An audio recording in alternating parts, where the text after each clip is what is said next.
Hai kawan-kawan semua, saya Cikgu Chiam. Video ini akan menunjukkan bagaimana anak murid saya melukis satu pelan dan dogakan satu objek mengikut skala tertentu dengan tepat dan juga menghasilkan satu model kotak baja kompos berdasarkan ukuran pelan dan dogakan yang telah dilukis. Jom bermula!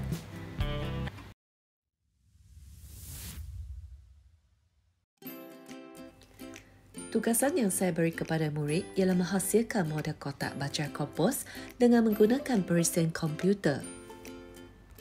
Murid dalam kelas ini berpotensi mendapat tahap penguasaan yang lebih tinggi. Oleh itu, saya melaksanakan projek based learning dalam penggal ketiga ini.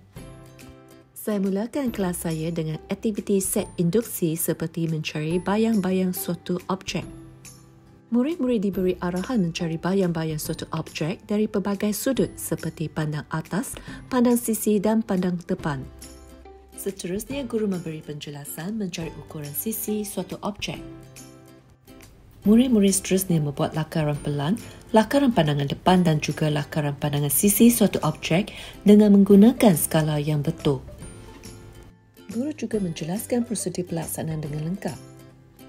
Murid-murid juga diberi tugasan rumah untuk berlatih melukis pelan suatu objek dan pada masa yang sama juga, murid diberi tugasan mereka model kotak baja kompos dengan menggunakan perisian komputer.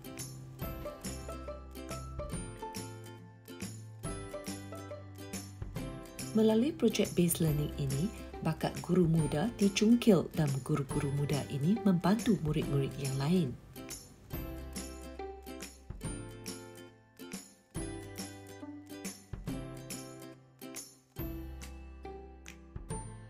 Kelebihan projek based learning ini ialah memberi peluang kepada murid-murid menjana idea mengenai topik pelan dan dongkakan.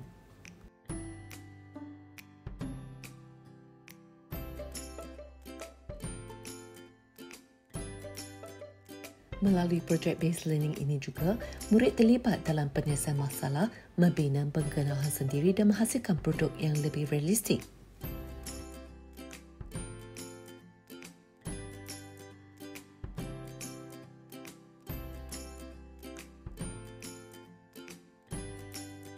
Melalui projek based learning ini juga, ia dapat menolong murid dalam memahami dan mengaplikasikan pengetahuan.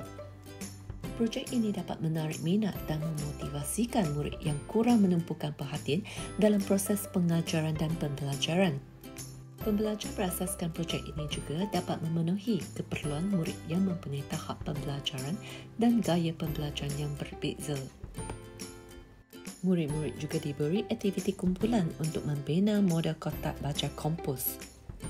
Pada akhir pembelajaran, murid dapat melukis satu pelan dan dongkakan suatu objek mengikut skala tertentu dengan tepat dan juga menghasilkan satu model kotak baja kompos berdasarkan ukuran pelan dan dongkakan yang telah dilukis. Projek based learning ini mewujudkan komunikasi positif dan perhubungan kolaboratif di kalangan murid.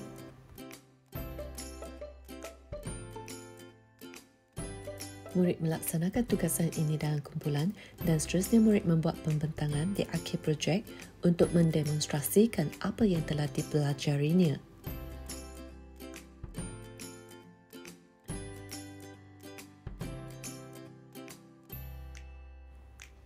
Ini sahaja perkongsian saya pada hari ini.